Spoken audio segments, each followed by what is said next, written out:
Agenda Nacional les llega en vivo de lunes a viernes de 11 de la mañana a 12 meridiano y es grabado y retransmitido de 12 a 1 de la madrugada por esta misma emisora. Se transmite en la costa este de los Estados Unidos de América por el canal 513 de Time Warner en los estados de Nueva York y New Jersey y por el canal de AT&T para los estados de Massachusetts y de Maine y las ciudades de Nueva York, New Jersey y Boston.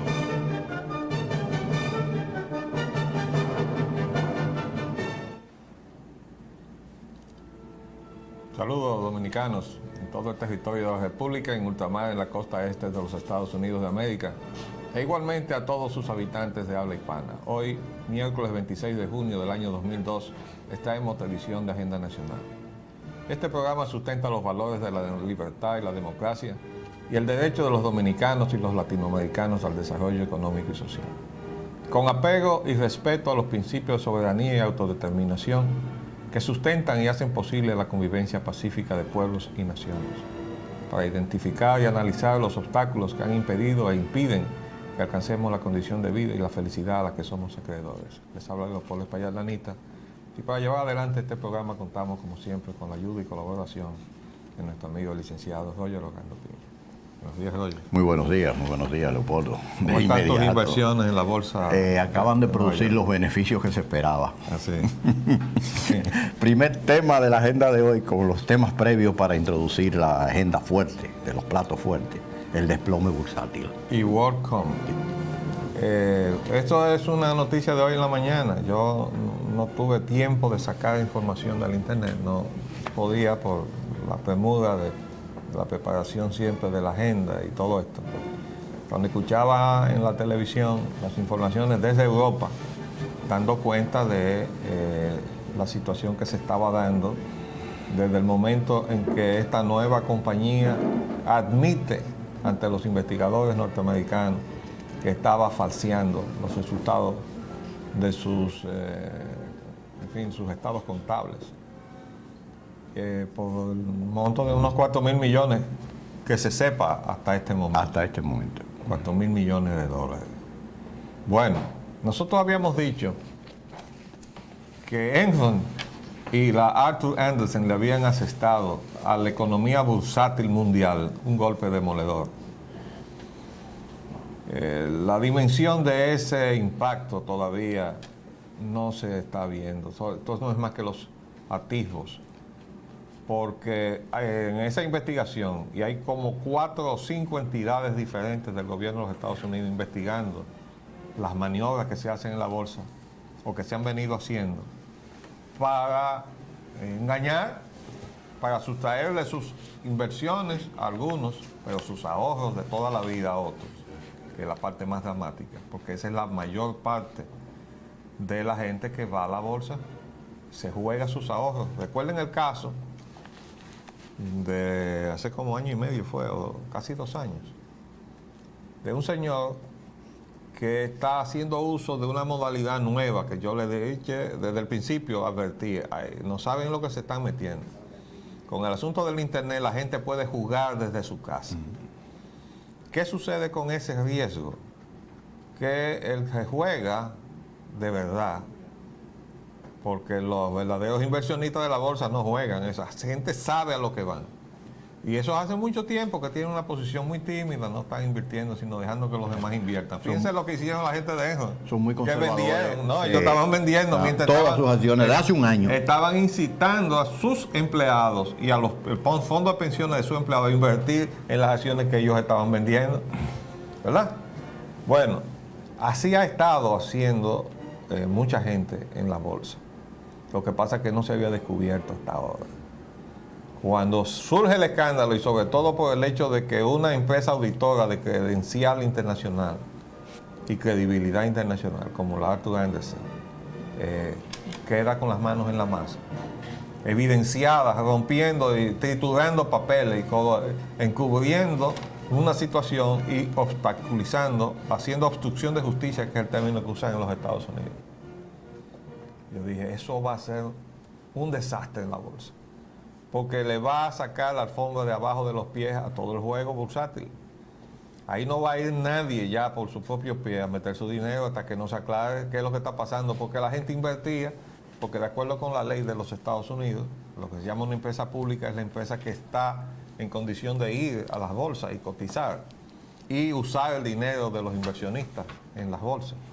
Pero están obligados a una serie de normas, entre ellas la de hacer una contabilidad trimestral.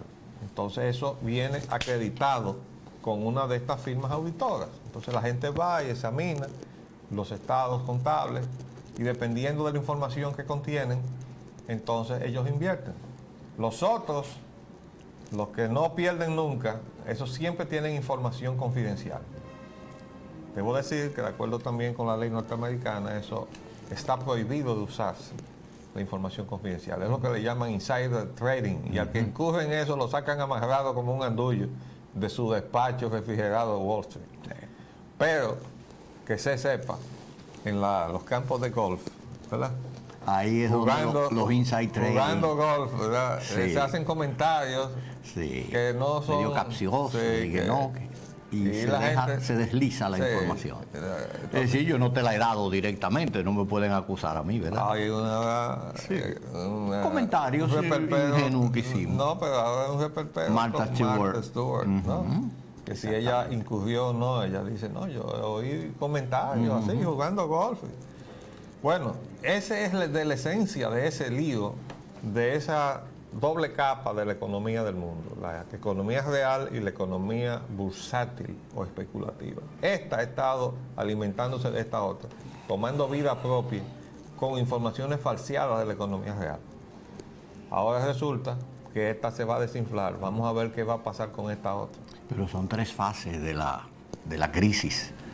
La más importante es la cuestión de la revelación de hecho de que se están falseando los estados y que se está aumentando las ganancias y todos los números para provocar el flujo, o abultando las pérdidas. Ocultando las pérdidas y aumentando las ganancias para aumentar el flujo de inversionistas, es decir, dando una imagen positiva cada vez mayor. El segundo aspecto es el que usted acaba de señalar, el del inside trading. Y el tercero es el cuestionamiento que se está poniendo y que ya ha entrado en una fase crítica también, que es el de los asesores de las firmas de inversionistas. No, son los bancos de inversión. El problema no es que haya asesores. El problema es cómo están manejando los asesores a los inversionistas. Que es que las auditoras estaban haciendo la doble función. También. Se estaban dedicando a auditar y al mismo tiempo hacían de analistas y de asesores de inversión. Entonces era un papel reñido desde un punto de vista de la ética económica. Así es. Entonces eso también ha salido a relucir. Y entonces eso está poniendo en claro una serie de actuaciones que, bueno, cuando terminen esas investigaciones ya veremos. No había nada de transparencia ni de sanidad en todas estas operaciones bursátiles. Vamos ahora para titulares nacionales. El feo caso de Darío Gómez. Acusado dice la verdad se sabrá pronto. Eso fue un titular ayer. Sí. Eso lo dijo el señor El Mago. El Mago. Está recluido. ¿Dónde es que está? En La Victoria, creo que está. Victoria. Sí. Están dispersados los diferentes protagonistas del grupo. Este reportaje no decía dónde era que estaba. Yo leí así él esta estaba mañana aquí diciendo que pronto se iba a saber la verdad. Esta declaración sale ayer y hoy aparece muerto. Uno de sus asociados. Matan en la cárcel a uno de los asesinos de Darío.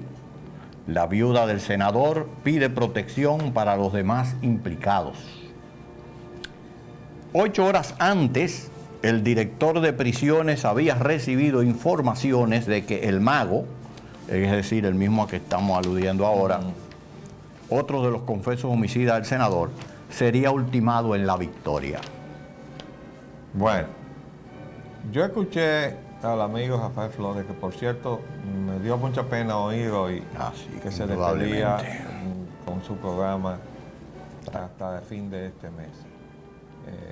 Realmente lamentamos la salida de ese programa. Creo que el país necesitaba ese tipo de información. Ellos se concentraban en los asuntos internos del PRD, pero revelaban muchas cosas que eran importantes que el país lo supiera. Y en lo personal, desde luego, por mi amistad con él, pues me resulta doloroso el hecho de que él tenga que cerrar un espacio que al que le había dedicado muchos años. Desde luego que este programa queda a su disposición, ¿verdad? Cuantas veces él quiera Absoluta y totalmente. hacer comparecencia para cualquier cosa que él quiera denunciar o para que conversemos sobre esa faceta poco conocida de él, que es especialista en cuestiones de turismo. Ya lo tuvimos en una oportunidad y hablamos sobre todas esas cosas que se dicen sobre el turismo que no responden a la realidad. Pues bien, escuchábamos a Rafael Flores comentar sobre este asunto y decía él que tenía experiencia de estar preso, ¿cómo era posible que este señor estuviera fuera de su cárcel más allá de las 6 de la tarde? Es decir, a las 6, de acuerdo con los reglamentos, todo el mundo tiene que estar dentro de su cárcel. Dice que a las 8 de la noche, fuera de la cárcel, en el patio, ¿no? Un delincuente que estaba preso allí lo agredió a puñalada y lo mató. Hablando por teléfono estaba, creo. Dice Parece otra que de información, espaldas, sí. Y dice que es una discusión. Discusión. Bueno, si estaba Un hablando por pretexto teléfono, para no podía estar. Parece que quería el teléfono el otro. Bueno, O se lo pedía. el asunto es que, mientras tanto, dice por aquí, que 8 horas antes el director de prisiones había recibido informaciones de que el mago, o sea, el que había hablado ayer, otro de los confesos homicidios del senador, sería ultimado en La Victoria. Aquí dice dónde es que estamos. Es decir, que hay una situación que llevó a la viuda, también dice por aquí, pide protección para los confesos asesinos. Dice la viuda de Gómez Martínez, temía que eso pasara. Porque ella dice, bueno, la única forma o manera de encontrar a los autores intelectuales Es por esa es vía. que no eliminen a los autores materiales, que son los que van a tener que decir quién los mandó y quién les pagó. Y había alguien que estaba por hablar, puesto que te dice que si la verdad se sabrá pronto, pues algo sabía él que se iba a producir. No pienso yo que sería la muerte, ¿no?, del otro. Probablemente ahora se amedrente y si tenía la intención de revelar algo, pues ahora dirá, no voy a hacerlo porque me va a costar muy caro. No sé, todo Eso es depende de si una llamada a el él aparato de la justicia dominicana Sí. y las autoridades penitenciarias Tiene que protegerlo. actúan o no actúan. Si no actúan, se van a hacer cómplices de esta situación y todo el mundo va a sospechar de ellas. De modo que queríamos decir además que escuchamos también a Rafael Flores decir que ojalá que no se supiera todo lo que hay detrás de eso. Bueno, eso fue cierto. Y yo debo decir que la información que nos ha llegado fidedigna es que el muerto, el senador Gómez, dejó una fortuna increíble de millones de pesos. Entonces, eso está diciendo muchas cosas. Primero, está diciendo y confirmando una vez más que ese Congreso está totalmente corrompido. La corrupción campea por sus fueros allí y allí el que más y el que menos está haciendo negocio, con la mano extendida. Y después, que esa fortuna que se dice que él acumuló, pues puede dar motivo a muchas ambiciones, desde distintas vertientes, o de consorcios, o sea, gente que estaba metida en negocios con él, o, en fin, algún heredero potencial, ¿no? Eso siempre es la sospecha. Pero definitivamente el país no se puede quedar con el bate al hombro con este asunto. Las autoridades están comprometidas a llegar al fondo de esta cuestión y desnudar quiénes estaban detrás de este crimen. Eso es absolutamente necesario para que esta sociedad dominicana no vaya a parar a una situación de consecuencias imprevisibles. Para mí son previsibles. Si seguimos por este camino, el único punto a donde podamos estar apuntando en el medio de una anarquía y de un irrespeto total de las normas de conducta y de las leyes y del Estado de Derecho, vamos a parar a una dictadura. Oigan que se lo estoy diciendo. De modo que vamos a poner las cosas en orden. Sigue en pie el reto que yo le dije al embajador norteamericano en 1978, que era el principal reto del gobierno de Antonio Guzmán. Le dije, implantar la democracia y hacerla funcional frente a los problemas de la nación. Entonces, vamos a implantar la democracia. La democracia son instituciones que funcionan. Las instituciones dominicanas no están funcionando. Y de responder a las necesidades de los dominicanos, que hable el pueblo, a ver si estamos respondiendo, si este modelo económico está respondiendo, si esta democracia, entre comillas, está respondiendo a las necesidades del pueblo dominicano. Vamos a proseguir entonces con nuestro tema de nuestra agenda de hoy. El feo caso de la Argentina. Esa es otra campana que está sonando duro. Ligan al embajador, honorable señor embajador de nuestro país, representante nuestro en la Argentina, en red de prostitución. Acusan embajador y cónsul dominicanos en Argentina de dirigir red de prostitución. Esto es una denuncia que sale allá, Sí. en la Argentina. Y se hacen eco aquí.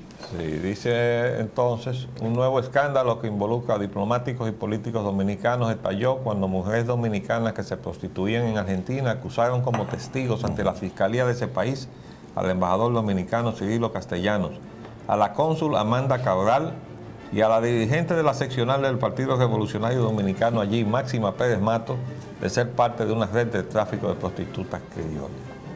Y por ahí sí.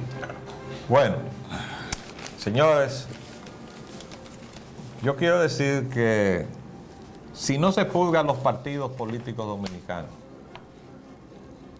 definitivamente la democracia dominicana no tiene absolutamente ninguna posibilidad de avanzar, porque estamos tratando de construir un edificio en un pantano, el pantano de la corrupción. Entonces ningún edificio se puede sostener en ese material deleznable. Hasta nuestra representación diplomática en el exterior llega la corrupción que hay en los partidos. Mire que hay una dirigente del partido, nada menos.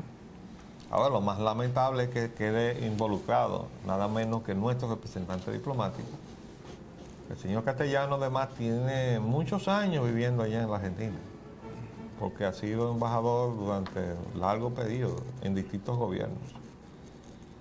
Y es procedente de una familia de San Francisco de Macorís, que a uno le extraña de verdad que se vea, si es que se comprueba la veracidad de la acusación, involucrado en este tipo de cosas. Pero solo el hecho de que por alguna acción o por alguna comisión de él, la denuncia de sus compatriotas allá lo haya arrastrado a ese expediente, ya es materia de preocupación para nosotros los dominicanos, porque eso dejó esto de descrédito para la República. No, y que haya habido, se le haya dado tal magnitud de visos de credibilidad que esta denuncia ha ido a hacerse eco en el organismo de migraciones internacionales, otra de las ramas de las Naciones Unidas. Y también la policía, la fiscalía en la Argentina tiene depositado el testimonio de 5 dominicanas que aseveran esa situación. Ayer yo vi la intervención del señor embajador en el programa de Félix Vera Goico. ¿El embajador dominicano está aquí? Sí, está aquí, el señor Cirilo Castellanos, Cirilo José Castellanos. Parece que vino a entrevistarse o se ha entrevistado con el secretario de Relaciones Exteriores y esperaba el regreso del presidente para entrevistarse con él también. La defensa que hizo por los medios de comunicación, por la televisión, fue muy pobre. Fue muy pobre y a mi modo de verla, de percibirla, bastante chabacana. En esa medida, pues, solamente me limito a hacer ese comentario de mi impresión sobre esa intervención. Chabacana era que estaba tomando la broma, ¿no? Sí, muy a broma y muchas risas, y Freddy y él entonces intervenían en cierta forma, en ciertos modos, que como usted se imaginará, a una acusación de esa seriedad y de esa magnitud. No se le puede dar esa. Vamos a seguir, vamos. Titulares internacionales. La reunión del G8 en las montañas rocosas. Bueno, han tenido que irse lejos, a aislarse en un punto casi inaccesible para rehuir las protestas de la gente. La protesta más próxima creo que está a unas 100 millas de distancia, me parece, en Canadá, en Calgary. Colgar. Y allí están reunidos los que protestan, que viajan a todas partes. No lo dejaron acercar más. La convención de los protestantes. Y allí está prohibido sobrevolar la zona donde están reunidos los mandatarios. Yo imagino que los han llevado a todos en helicóptero. Pero fíjense ustedes cómo el modelo económico está riñendo con todo el mundo, porque donde quiera que hacen esa concentración de grandes de potencias, las 8 potencias, es decir, son las 7 economías más importantes, más Rusia, que todavía está tambaleante en su economía, pero ha sido asimilada con la categoría o el número 8. Al grupo, sí. Entonces, pero donde quiera que se reúnen, llega la gente y protesta. ¿Por qué? Porque ya la gente está entendiendo que este es un modelo que está acabando con todo el mundo. Porque los capitales han renunciado a su ciudadanía. Primero los capitales y después los mismos empresarios, que ha sido el caso de muchos empresarios norteamericanos, que para la sorpresa de los latinoamericanos que añoran hacerse ciudadanos norteamericanos, hay ciudadanos norteamericanos renunciando a su ciudadanía, pero es para no pagarle impuestos al Tesoro norteamericano. Entonces sus empresas y ellos mismos pasan a ser ciudadanos extranjeros y sus empresas tienen domicilio en paraísos fiscales donde no pagan impuestos. Entonces ese es el mecanismo a través del cual se está moviendo la economía del mundo. Pero eso está llevando también a que el diseño que ellos tienen de política económica, que llevan a cabo los gobiernos, pero que solamente le aprovecha a ellos en sus paraísos fiscales, está creando reacción en la población y en la ciudadanía de cada uno de esos países. Por eso es que hay protestas donde quiera que lo hacen. Ahora se han ido allá, a las montañas rocosas. Es decir, el modelo económico es un modelo de conflicto, ¿verdad? Absolutamente. Evidencias obvias y frente a nuestros ojos, ¿verdad? Y entonces no tiene más remedio que aislarse. Eso nos trae un poco a la reflexión, la carta que leímos ayer, que por cierto llamó mucha gente pidiendo que se le envíen por internet. Todavía esta mañana me estaban llamando por teléfono. Del obispo de la Florida, ¿no? Porque la verdad es que esa es una reflexión fuerte que él le ha pedido que haga el señor Bush.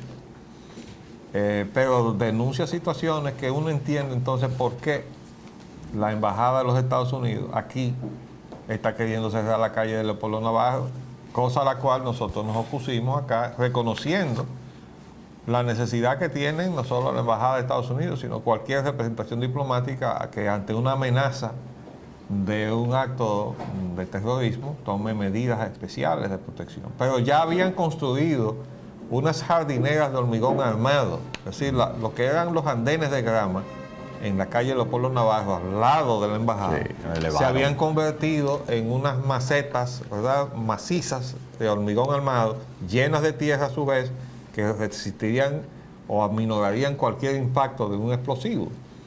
Pero de ahí a cerrar la calle Leopoldo Navarro, bueno, a lo más que se le permitió fue reducirla a un carril poniendo unos obstáculos. Pero la petición que había hecho la embajada de que le cerraran la calle, nosotros le reflexionábamos de la época en que nosotros nos mudamos ahí, que fue en el año 38, mi familia, mis padres construyeron en la Bolívar, esquina de Leopoldo Navarro, y poco tiempo después se abrió la calle Leopoldo Navarro y allá arriba se abrió la oficina de la embajada y la residencia del embajador. Y yo relaté cómo el embajador de entonces, que pasaba en ese carro grandote, Bacarera, ¿eh? No, en aquella época usaban el mismo vehículo que usaban los taxis. Ajá. Una marca que no es común, Checker o algo Checker así. o Excel, ¿qué es? Entonces pasaba en su carro negro, pero el embajador iba saludando. Yo recuerdo que cada vez que pasaba por casa y encontraba a mi padre afuera en el jardín, saludaba. Y lo invitaban también a las recepciones del 4 de julio. Así, había un nexo con el vecindario que ahora resulta que se perdió. Ahora hay que aislarse. No puede. Aislarse. Ya no se puede tener cerca a los dominicanos porque hay peligro, le tenemos miedo. Bueno, vamos a eliminar la razón del miedo, ¿verdad? Vamos a hacer un paréntesis y volvemos después de cumplir compromiso comercial.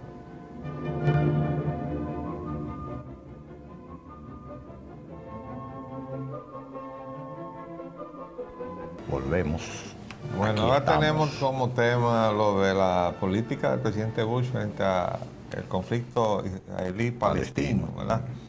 Yo que te comentaba fuera de cámara que escuchaba en la televisión nada menos que a Tony Blair, el primer ministro británico, censurando el asunto de Arafat, de la pretensión de Estados Unidos de desconocer lo que fue el resultado de una elección libre hecha por los palestinos. Ellos eligieron a Arafat. Entonces, ¿cómo puede venir ahora el presidente de Estados Unidos, en aras de la democracia, de conocer los resultados de la democracia? Del ejercicio democrático.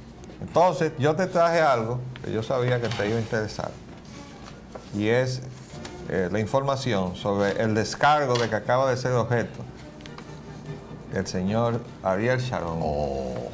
Corte belga desestima demanda por crímenes de guerra contra Sharon. Y dice, una corte de apelaciones de Bruselas desestimó el miércoles una demanda por crímenes de guerra contra el primer ministro israelí Ariel Sharon, alegando que es inmune a una investigación por su presunta participación en una matanza de refugiados palestinos en Líbano en 1982. Lo que la Corte ha decidido es que la demanda contra Sharon no es admisible porque el principio de las leyes belgas es que los delitos cometidos en otros países no pueden ser juzgados en Bélgica menos o a no ser que el autor o presunto autor haya sido encontrado en Bélgica, dijo un portavoz de la Corte. El fallo asesta un duro golpe a una ley belga promulgada en 1993 que da a las cortes del país el derecho a juzgar a extranjeros por graves abusos a los derechos humanos con independencia de dónde se hayan cometido. Fue precisamente al amparo de esta polémica ley que un grupo de palestinos y libaneses sobrevivientes a la matanza presentaron la demanda el año pasado en la que acusaban a Sharon de genocidio, crímenes de guerra y crímenes contra la humanidad. En 1983, una investigación israelí había declarado a Sharon, entonces ministro de Defensa, responsable indirecto de la matanza en los campos de refugiados palestinos de Sabra y Shatila. El propio Israel. Sí. Bueno. Una investigación israelí. En los campos de refugiados palestinos de Sabra y Shatila, en el Líbano, por una milicia cristiana aliada de Israel. Los abogados de los 23 demandantes dijeron antes de conocer el fallo que apelarían si este les resultaba adverso. Él tuvo un cómplice en eso, el jefe de esa milicia, Lehut, Sí, claro. sí, Claro. que hace apenas un año, cuando iba a declarar en virtud de esa demanda, Le dio una bombita en el carro, ¡bum!, yo explotó. creía que le había dado No, una bombita. crisis Sí, de él estaba conciencia. en plena salud y ¡pum!, le dio una bombita y lo opacó permanentemente de la superficie de la tierra. Qué conveniente, ¿verdad? Sí, pero ahí ellos podrían, yo los exhortaría entonces a que presentaran esa demanda frente al mismo tribunal que está juzgando a Slobodan Milosevic Exactamente. por crímenes de guerras internacionales ahí en Yugoslavia. Ese es el que Ese es el que tiene jurisdicción alcance internacional. Entonces que la metan ahí a ver si es verdad que se va a zafar. Bueno, Bien. Entonces, de todo modo, si el presidente Bush insiste en Sí. conocer a Arafat, yo creo que se va a ver muy solo. bueno, Yo creo que de eso se va a hablar también, aunque se supone que de dinero, porque déjeme decirle una cosa. Peso a modiqueta que la agenda del G8, número 1, es la crisis bursátil. Porque yo, las noticias de la crisis bursátil no la oí en Nueva York, la oí en Madrid a través de esta emisora, que yo la tenía puesta, y estaba escuchando las informaciones del servicio español, diciendo de cómo había afectado a la bolsa de España, ¿verdad? A las operaciones de la bolsa de España, como consecuencia del desastre que se había producido en Wall Street. en ese Entonces, fíjese cómo es la cosa. Eso no se sabe qué repercusión va a tener. Vamos a ver en el curso del día de hoy, cuando comiencen a llegar las informaciones económicas o financieras, hasta dónde esa campana resonó en toda la economía mundial. Y usted habló de la voz también de disidencia del primer ministro inglés, Tony Blair, con respecto a lo de Arafat. a la posición que expresa el presidente Bush con respecto al liderazgo palestino. También así ha sido el secretario Solana de la Unión Europea. Así es. Se pronunció en ese sentido también, contrario a y el eso. señor que preside la entidad que ya no existe. Ajá, las Naciones Unidas, Kofi Annan, ya también ese se día no pronunció. existe. Es decir, las voces han sido absolutamente contrarias a todo lo que es el presidente Bush, con escaso de tibieza de algunos líderes, presidentes de algunos países, que han expresado una medianía de la posición diciendo que lo único que objetan es eso, pero que lo demás está bien, que la soberanía del Estado palestino. Y, No, es una forma de agarrarlo y comprometerlo, decirlo, no, está muy bien lo de la democracia. Sí. Y entonces, como esto es resultado de un ejercicio democrático, entonces hay que mantener esto, ¿no? Es contradictorio, sí, señor. completamente. Y esa fue la posición del presidente de Egipto, que bueno, allá. Vamos entonces otra vez Los titulares a suelo nacionales. nacional. Regresamos a nuestro lar. El gobierno de Estados Unidos y los malos contratos de electricidad. Bueno, esto salió ayer. Ayer nos cansamos a agotar la agenda. El Caribe trajo lo que había sido una primicia que nosotros dimos el día anterior, porque lo habíamos sacado, recuerden, del petroleumworld.com, que es la página de Dow Jones con sede en Caracas. Y nosotros le dijimos, miren lo que está diciendo el Petroleum World, que lo sacó nada menos que del Wall Street Journal, o sea, el diario de Wall Street, donde acusa al gobierno de los Estados Unidos de estar defendiendo a un contribuyente económico del Partido Republicano, a un importante contribuyente económico. Esa es la interpretación que le dio el Wall Street Journal. No se la estamos dando nosotros, ni se la dio ni siquiera de la gente del Dow Jones en Caracas, sino ellos reprodujeron lo que sacó el Wall Street Journal. Entonces, no es la primera vez que el gobierno Bush se ve ante la acusación de haber estado involucrado en la protección de gente que ha contribuido fuertemente a la economía política o electoral del Partido Republicano. Ahí está el caso del vicepresidente Cheney, que fue a la India a fungir de cobrador de una deuda con la Enron, porque el señor Ley había pedido que le dieran la mano para cobrar esos cuartos que le tenían aguantado el gobierno indio, porque habían hecho otra diablura ya en la India, ¿verdad? Habían hecho un fraude. Y entonces el gobierno indio le tenía retenido un pago sustancial de dinero. Entonces ya le mandaron nada menos que al vicepresidente de Estados Unidos a meterle la mano con el cobro. Y ahí tenemos el caso de nada menos que el secretario del Ejército, el señor White.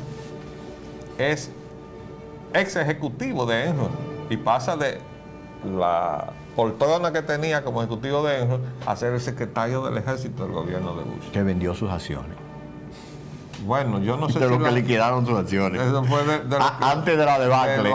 Sí. No, y además cambió de posición, ¿no? Sí, inmediatamente. Pero se está haciendo una mansión ahí en una playa de la Florida, que nosotros trajimos la fotografía aquí, porque hay una gente muy traviesa en el internet, que le siguen los pasos a toda esa gente, y entonces se la ponen en el internet. Y alguien fue y le fotografió desde un avión la casa al señor White, y se la puso en el internet. Entonces eso ha viajado por todas partes. Así nos llegó a nosotros. Bueno, ojalá y fotografiaran algunas casas aquí también. No, ya la están fotografiando. ¿Están fotografiadas? Acuérdense que sí. Nos mandaron una casa que se dice que es del jefe, del director Administrador de la Corporación Dominicana de Electricidad. Él no ha negado la acusación, no se ha dirigido a este programa para denegarlo o para hacer acto de presencia o para enviar a alguien que diga que no es verdad. De modo que, tal y como lo mostramos, hay una foto, varias fotografías a todo color de una casa que se dice que costó 30 millones de pesos y que se ubica en sus zonas residenciales y todo, calles y todo, y se señala que es propiedad del ingeniero Sánchez. Pero hay informaciones de otros funcionarios, Sí. Que ya le dijimos que tan pronto tuviéramos la fotografía. Esa sí se la vamos a traer nosotros, esa la voy a ir a tomar yo, por tratarse de quién es. desde tierra, no Sí, desde el aire. No. Incluso lo voy a llamar desde afuera. Sí, Después que yo te voy a fotografiar. esté tomando la fotografía, lo voy a llamar por el celular. Fulano, estoy aquí afuera de tu casa, ya que tú me visitaste, ¿verdad? Varias veces. Sí. cuando te nombraron, yo vine a cerciorarme de que te estaba yendo tan bien que tienes una casa nueva. El periódico hoy nos trae el siguiente titular: negociaciones. El presidente de Itabo, el señor flamante Kevin Manning, recuerda: contratos son de doble vía. Esa es una advertencia que hacer. Sí. Muy bien. Nosotros le decimos, qué bueno que usted se está acordando de eso, señor Manning, ¿verdad?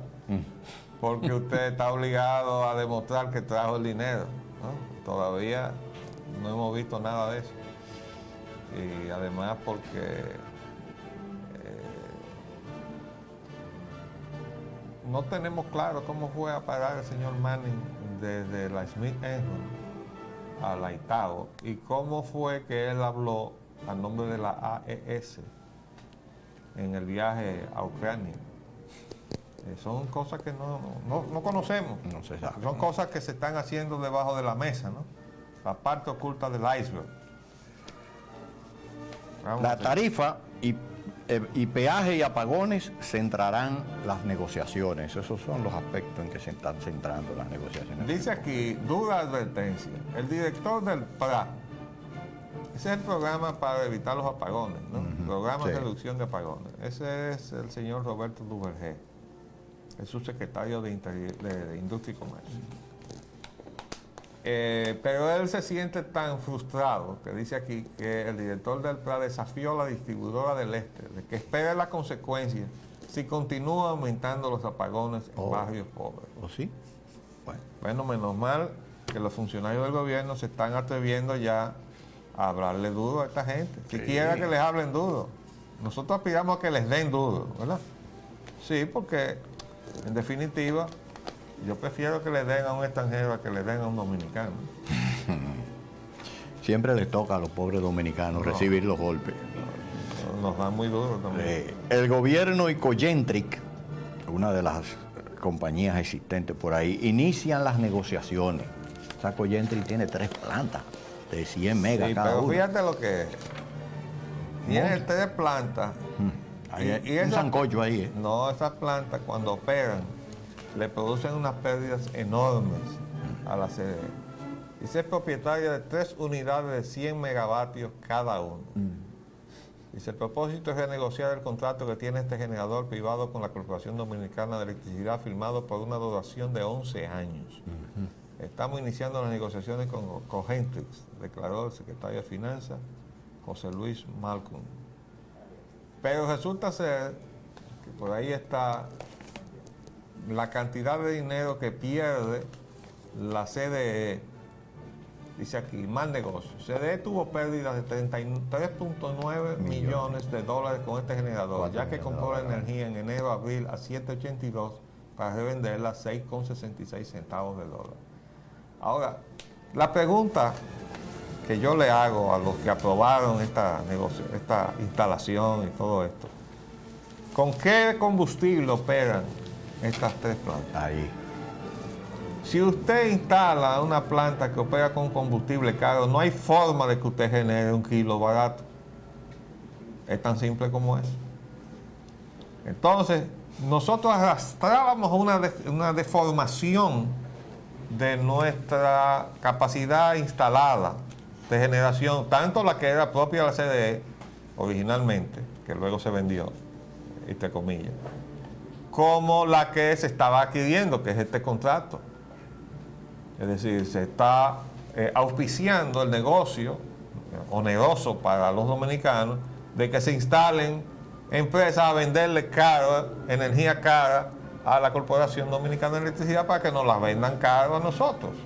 ¿Qué pasa? Que al instalar el negocio de las distribuidoras y desglosar en 2 partes, que no está del todo claro tampoco, porque hay otro titular que vamos a ver ahora sobre eso.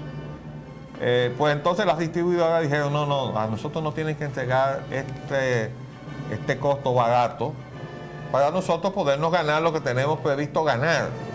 Entonces se puso como una especie de colchón en el medio al Estado Dominicano a través de la CDE a comprar caro y venderle barato a las distribuidoras, que las distribuidoras nos venden caro a nosotros, que no tenemos quien nos defienda.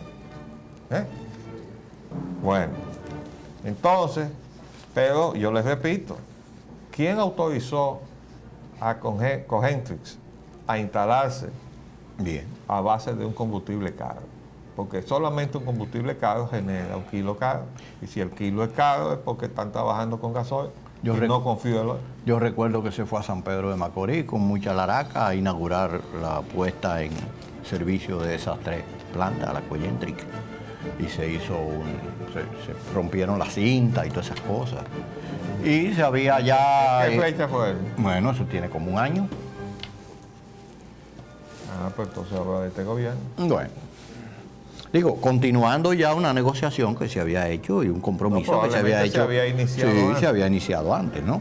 Pero que estaba en una etapa que podían corregirse ciertos entuertos, me imagino yo, si todavía no se había llegado al proceso de instalación. Entonces ahí se dice, no, un momento, no me instale estas unidades porque esto no es conveniente, vamos a negociar que estas unidades se transformen o que vengan otras que sean capaces de producir energía más barata. Pero ahí vamos, inauguramos y ahí tenemos las consecuencias. Empresas... Dice el secretario de Finanzas con Sí. relación a esa empresa. Que es muy difícil. Dice, y la posibilidad de que se dé el término a ese contrato. Dice, vamos a ver, esa es grande y pesada. Grande y pesada. ¿Quién será que está detrás de esta, señores? Porque detrás de Ya estaba sabemos, la ENJU. sí. Y detrás de la ENJU ya sabemos sabemos. quiénes están. ¿Y quién será que está detrás de esta grande y pesada? Empresas eléctricas hacen colapsar el mercado spot. Las distribuidoras violan el límite de generación eléctrica. Ahora las distribuidoras también son generadoras. Es decir que... ahí Eso es ha lo que habido- dice aquí. Léete el titular. Sí. Míralo ahí. Distribuidoras violan el límite de generación eléctrica.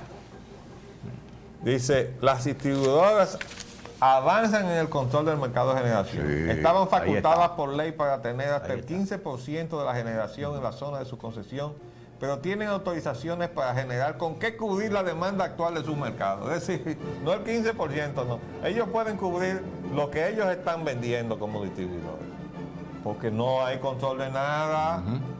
Y aquí tenemos una situación en donde el otro día, nada menos que el superintendente de electricidad dice, yo no sé cómo es que se calculan las tarifas que se le están aplicando a los dominicanos. El superintendente de electricidad. Y no sucede nada. Yo no sé, parece como que estamos ya embotados. Parecemos un boxeador que ya le han dado tantos golpes que al final Ya está droga. le dan más y ya no ni siente, siente los golpes. ni ¿verdad? siente los golpes, así es. Parece que así es que estamos. No tiene capacidad de reacción de nuestro pueblo, de nuestra sociedad, de nuestros estamentos que componen la sociedad dominicana, comenzando por los empresarios, que van directamente ahí. Pero los el impacto. empresarios fueron los primeros que no hicieron caso cuando nosotros advertimos todo esto, ¿verdad? Pero ahora ya están tan conscientes que están dispuestos a pagarles el pasaje a esta gente para que se vayan, ¿verdad? Pronunciamientos, arquitecto, pronunciamientos. Bueno, no. Yo creo que están pisándole los callos. Vamos entonces a pasar a hacer un vuelo de reconocimiento por la situación con Haití que se está jugando con candela. Haitianos Hay otro titular sobre el Ajá. asunto 2. Dice, las distribuidoras violan el límite de la generación. Sí, yo lo leí. Dice, las Sí. empresas EDENorte, EDESUR y EDEESTE tienen concesiones que superan el 70% de la demanda nacional. Eso fue lo que usted dijo. Sí, no, pero son dos cosas, porque Ah, aquí está cuantificado. O sea El que 100%, dice dice. que ellas como distribuidoras tienen concesiones para generar que supera el 70% de la demanda nacional. Bueno, óigame, no podemos hacer esto, señor. Sencillamente. y pasando a Haití, los haitianos impiden que la cónsul asuma el cargo. Sustituye a Radamés García en Cabo Haitiano. Pero entonces después dice que aclaran que el consulado está cerrado y que ese incidente fue hace 2 semanas. Es decir, que no Bueno, parece vamos a tener ver relación. qué fue lo que sacó el Caribe. En primera plana, dice, haitianos impiden que la cónsul asuma el cargo. Protestas y amenazas impidieron ayer, dice aquí ayer, Ayer. que Felicia Castillo fuera posesionada como cónsul general de República Dominicana en Cabo Haitiano en sustitución de Radamés García, destituido por visar irregularmente a 16 ciudadanos chinos.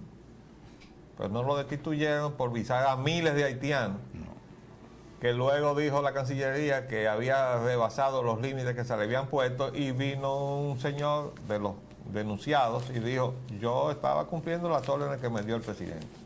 Y es verdad que yo recuerdo que el presidente dijo: denle todas las visas que ellos pidan.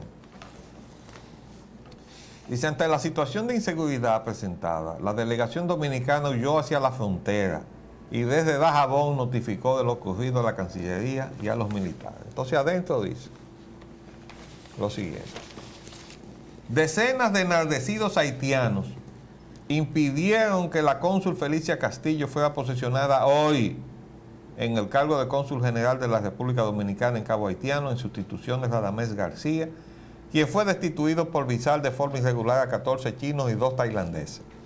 Castillo viajó en compañía de autoridades del gobierno, quienes la pondrían en posesión del cargo, pero fue impedida de penetrar al recinto consular por una turba de haitianos que pertenecen a una secta religiosa de vudú, la cual supuestamente dirigía al destituido cónsul Radamés García. El hombre era un líder allí en Haití. Queremos a García, nuestro pastor, decían cartelones que eran portados por los manifestantes haitianos, en su gran mayoría miembros de una iglesia.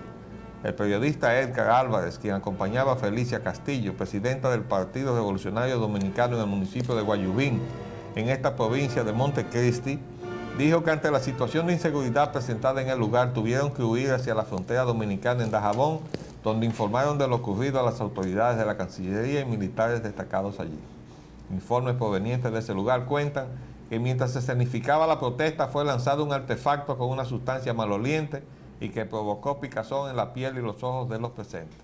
Según se explicó, en el lugar se encontraban miembros de la policía haitiana, los que no hicieron ningún gesto debido a la superioridad numérica de los manifestantes. Entonces ahí no se está hablando de hace una semana, de hace 10 días. Entonces, saca en la tarde de ayer, esto fue en la mañana, esta versión, la prensa de la tarde. Aclaran: consulado está cerrado. Incidente fue hace 2 semanas. Dice la Secretaría de Relaciones Exteriores, aclaró hoy que el consulado de República Dominicana en Cabo Haitiano está cerrado, que no se ha nombrado a nadie en sustitución de Radamés García y que el incidente al que hizo referencia el matutino del Caribe en su edición de hoy ocurrió hace unas 2 semanas. La Cancillería informó que Felicia Castillo es cónsul en Juana Méndez, sigue por ahí. Y quiere decir que porque fue hace 2 semanas, eso no tiene importancia. Y se puede permitir que una turba vaya a agredir el consulado dominicano y a las autoridades dominicanas que fueron a tomar posesión, que fue administrativamente. Y eso no es nada. Ustedes se dan cuenta que nosotros no tenemos ninguna clase de iniciativa frente a Haití, que Haití nos puede dar cualquier humillación y no pasa nada. Algo está pasando, muy grave en este país. Se nos acabó el tiempo por el día de hoy y volveremos el día de mañana, si Dios así lo permite. Les hablamos Leopoldo Espallán, Anita Y Roger Ogando. Hasta luego. Agenda Nacional les llega en vivo de lunes a viernes de 11 de la mañana a 12 meridiano y es grabado y retransmitido de 12 a 1 de la madrugada por esta misma emisora. Se transmite en la costa este de los Estados Unidos de América por el canal 513 de Time Warner en los estados de Nueva York y New Jersey y por el canal de AT&T para los estados de Massachusetts y de Maine.